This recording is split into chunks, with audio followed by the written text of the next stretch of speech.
नमस्कार साथियों, मैं doctor Manoj Ahuja Ahuja news channel में आपका हार्दिक अभिनंदन करता हूं। आहूजा न्यूज बुलेटिन देखने से पहले हम आपको बता दें, हमारा न्यूज चैनल कोई प्रोफेशनल चैनल नहीं है। आपकी आवाज को उचित मंच तक पहुंचाना हमारी पहली प्राथमिकता है। आपको कानून की विशेष जानकारियां देना हमारा मुख्य उद्देश्य है। हमारे से जुड़े रहने के लिए आप हमारे न्यूज चैनल को अपने मोबाइल पर सब्सक्राइब करें। आपकी समस्या व आपका कोई भी सुझाव हो तो हमारे रजिस्टर्ड मोबाइल नंबर पर भेजें। तो आइए देखते हैं आज की विशेष खबरें आहूजा न्यूज चैनल के साथ। शिवाजी नगर स्थित श्री ब्रज मधुकर स्मृति भवन में पूज्य महाश्रमणी गुरु माता महासती श्री पुष्पवती जी महारासा के पावन सानिध्य में प्रभु महावीर निर्वाण उत्सव, तैला तपोत्सव एवं गौतम प्रतिपदा पर महामांगलिक आदि आयोजन के लिए संघ समाज में उत्साह का माहौल बना हुआ है। धर्म सभा को संबोधित करते हुए उपप्रवर्तिनी श्री डॉक्टर राजमती जी महारासा ने फरमाया, प्रभु महावीर का पथ प्रेम का पथ है, क्षमा का पथ है। प्रेम के हाथ में सदा ही क्षमा का अमृत कलश बना रहता है। हम सभी इसी पथ के पथिक हैं। हम सभी अपने भीतर महावीरत्व को जागृत करें। जो महावीर को अपने अंतरंग में भली भांति जान और समझ लेता है, वह प्राणी मात्र के प्रति प्रेम भाव को भी समझ लेता है। प्रेम और परमात्मा एक रूप होते हैं। प्रेम से जीवन सरसता है, आनंद जल बरसता है। प्रेम साध्य साधना सब कुछ है। इसी से वसुदेव कुटुंबकम का भाव भी जागृत होता है। साध्वी डॉक्टर राजरश्मि जी महारासा ने फरमाया, बालक की स्फूर्ति और वृद्ध की अनुभव परिपक्वता उसकी योग्यता मानी जाती है, वैसे ही युवा का असीम उत्साह है उसका वैभव होता है। संसार में जिस किसी क्षेत्र में जब भी कोई क्रांति हुई है तो उसका उद्गम सर्वत्र युवा मन ही रहा है। इसी विचार से युवा को राष्ट्र, समाज या किसी संगठन का प्राण माना जाता है। प्रकृति द्वारा प्रदत्त युवा शक्ति को आवश्यक संस्कार मिले, चरित्र का सुगठन हो, विचार प्रगतिशील बने तथा जीवन विकास की दिशा में अग्रसर हो तो राष्ट्र का भविष्य सुनहरा समझा जाता है। साध्वी डॉक्टर राजरिद्धि जी महारासा ने फरमाया, दुख देकर सुख प्राप्त नहीं किया जा सकता। जब समाधि दी जाती है तभी समाधि प्राप्त होती है।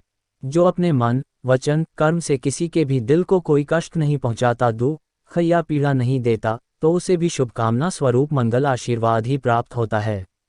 संतोष की अनुभूति सबसे श्रेष्ठ सुख की प्राप्ति भी मानवता धर्म का ही परिणाम है। वात्सल्य प्रभावना का लाभ श्रीमान पदमचंद हैप्पी जामद परिवार ने लिया।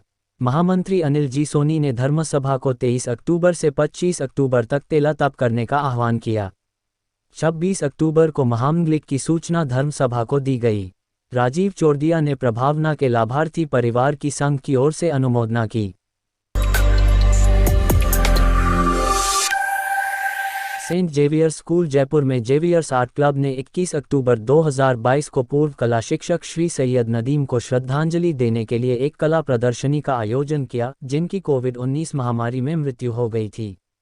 इसमें 200 से अधिक चित्रों को प्रदर्शित किया गया है, जिसमें विभिन्न एक्रिलिक रंग के canvas, pencil sketch, digital art, charcoal painting और कई अन्य शामिल हैं।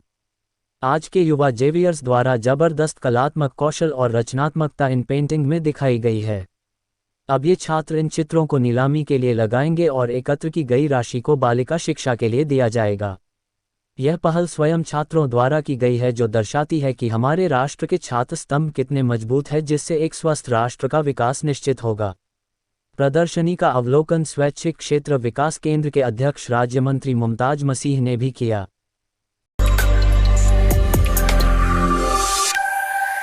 राजस्थान हाई कोर्ट ने अपने नवीनतम फैसले में कहा है कि चालान प्रस्तुत होने के बाद मजिस्ट्रेट को अधिकार है कि वह किसी भी दस्तावेज को केंद्रीय विधि विज्ञान प्रयोगशाला में जांच हेतु भेज सकता है। यह आदेश हाईकोर्ट ने याचिकाकर्ता हरीश अरोड़ा की याचिका को खारिज करते हुए दिया है। मामला इस प्रकार है कि हरीश अरोड़ा ने अपने भाई सतीश अरोड़ा पर यह आरोप लगाया कि उसने 2012 में अपने पिता चेतन दास अरोड़ा की एक फर्जी वसीयत बनाई है और उस पर उनके पिता के फर्जी हस्ताक्षर किए गए हैं और उसने थाना आदर्श नगर में रिपोर्ट दर्ज कराई। उसमें सतीश अरोड़ा के अलावा 8 भाई बहनों को भी आरोपित किया कि वसीयत में 8 भाई बहनों ने गवाह में हस्ताक्षर किए हैं। वसीयत के अनुसार आदर्श नगर वाला मकान सतीश अरोड़ा को दिया गया है।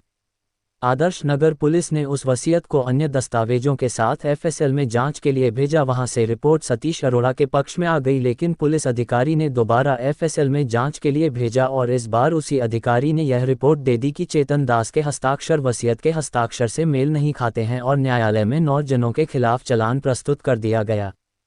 तब सतीश अरोड़ा ने मजिस्ट्रेट के समक्ष एक प्रार्थना पत्र प्रस्तुत किया कि एक ही अधिकारी ने 2 बार अलग अलग रिपोर्ट दी है तथा जानबूझकर हरीश अरोड़ा के द्वारा उसके पक्ष में की गई वसीयत की जांच दोबारा उन्हीं दस्तावेजों से नहीं की गई, इसलिए वसीयत की जांच केंद्रीय विधि विज्ञान प्रयोगशाला हैदराबाद से करवाई जाए।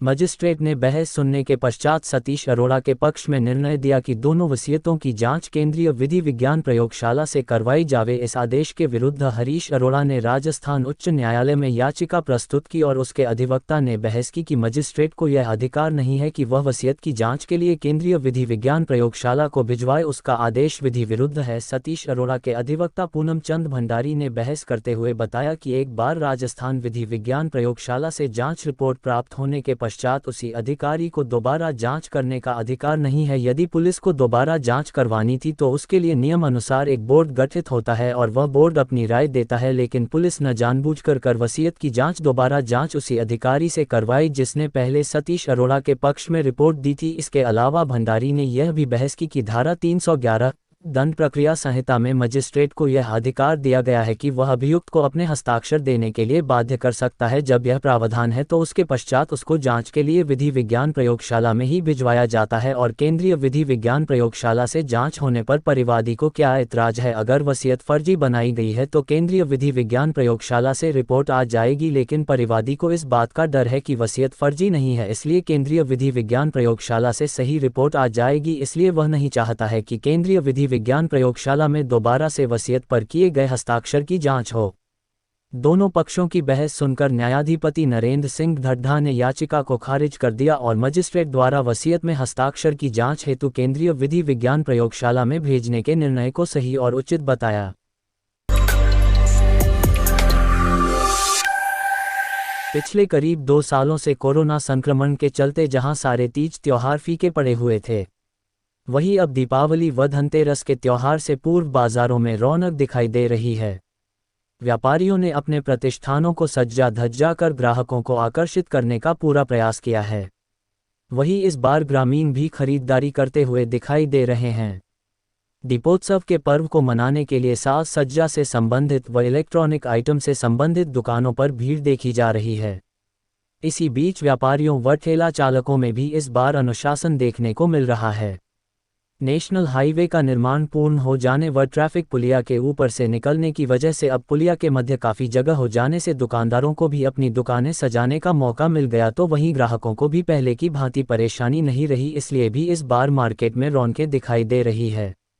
भगवान सत्यनारायण के मेले की सफलता के बाद व्यापारियों को अब दीपावली के त्योहार के अवसर भी अच्छी ग्राहकी होने की संभावना दिखाई दे रही है, जिसके चलते व्यापारियों ने अपनी दुकानों को अच्छे से सजा रखा है। वहीं धनतेरस के दिन कुछ न कुछ आइटम खरीदने की परंपरा होने की वजह से भी मार्केट में महिलाओं की भीड़ भी देखने को मिली है।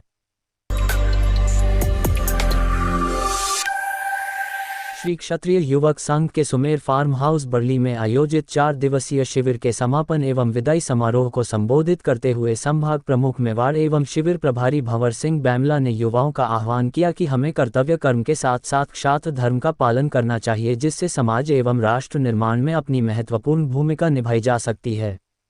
अजमेर जिला प्रांत प्रमुख विजयराज सिंह जालिया ने बताया कि शिविर में ली गई शिक्षाओं को अपनाकर इसका लाभ दूसरों तक पहुंचाना चाहिए। छुट्टन सिंह दाबउम्बा ने अपने उद्बोधन में बच्चों की शिक्षा को लेकर प्रकाश डाला। मसूदा प्रधान प्रतिनिधि सुरेंद्र सिंह राठौर ने शिविर की महत्ता पर विचार प्रकट किए। संघ के शिविर में अनुशासन, निर्देशों की पालना, समय सारणी के अनुसार सभी कार्यों का निष्पादन, कर्तव्य निर्वहन, आज्ञा पालन, प्रार्थना, खेलकूद, प्राणायाम, धार्मिक अनुष्ठान आदि का ज्ञान अलग अलग सत्रों में विशेष रूप से दिया गया। शिविर में जय बहादुर सिंह बरली ने भी अपने विचार व्यक्त किए तथा समाज के सभी प्रबुद्ध जनों का आभार प्रकट किया। इस अवसर पर समाज के प्रबुद्धजन भगवान सिंह देवगांव, नरेंद्र सिंह दियास, हिम्मत सिंह पीलोदा, बलवीर सिंह तेलाडा, जय बहादुर सिंह बदली, घनश्याम सिंह नागोला, कर्ण सिंह, सरदार सिंह की धानी, देशराज सिंह इत्यादि उपस्थित रहे।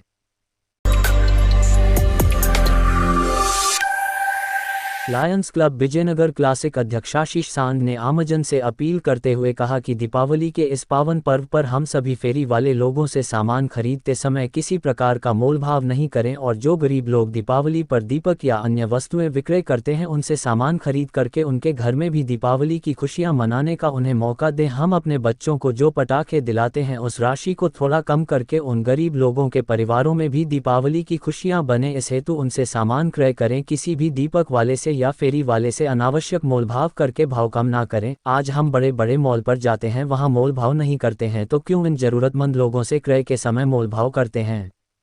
व्यापारियों से वस्तुओं का क्रय करें ताकि हमारे शहर के बाजार गुलजार रहे। इस हेतु आशीष सांड ने आमजन में जनजागृति पैदा करने हेतु पोस्टर का विमोचन किया और शानदार वीडियो बनाकर के आम लोगों को स्थानीय दुकानदारों से सामान खरीदने की प्रेरणा प्रदान की।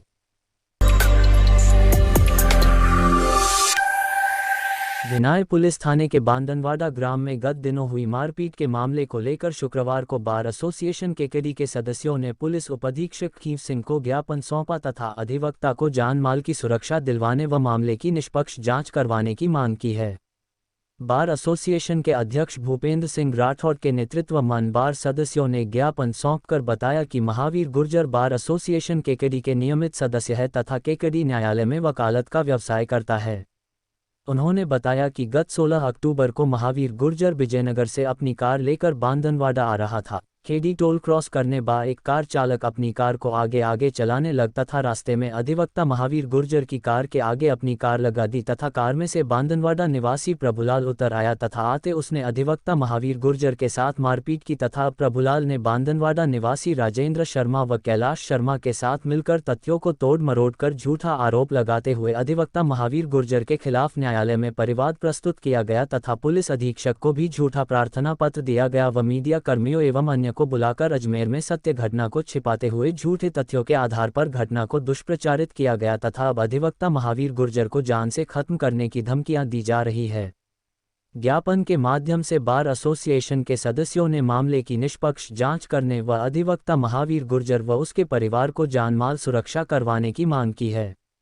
ज्ञापन सौंपने के दौरान बार एसोसिएशन के उपाध्यक्ष राम अवतार मीना, शैलेंद्र सिंह राठौड़, महेंद्र चौधरी, सांवरलाल चौधरी, अर्जुन सिंह शक्तावत, नवल किशोर पारीक, अनुराग पांडे, महावीर सिंह भाटी, मुकेश गुर्जर, अशोक पालीवाल, सुनील जैन, हनुमान शर्मा, संकेत जैन आदि अधिवक्ता मौजूद थे। ज्ञापन दिया है, किस मामले को लेकर ज्ञापन दिया गया? ये हमारे जो बाहर के सम्मानित अधिवक्ता महावीर जी गुर्जर वकील साहब है, उनके साथ में कुछ असामाजिक तत्वों ने गाड़ी अड़ने की बात को लेके मारपीट की और उसके बाद में एक इनके खिलाफ षड्यंत्र रचकर झूठा मुकदमा दर्ज करवा दिया है और अब लगातार इनको जान से मारने की धमकियां दे रहे हैं। तो हम पूरी जो बार एसोसिएशन केकेडी इनके साथ है और इनके साथ कभी गलत नहीं होने देंगे और हम चाहते हैं कि जो असामाजिक तत्व इनके साथ गलत कर रहे हैं उनको कड़ी से कड़ी सजा मिलनी चाहिए।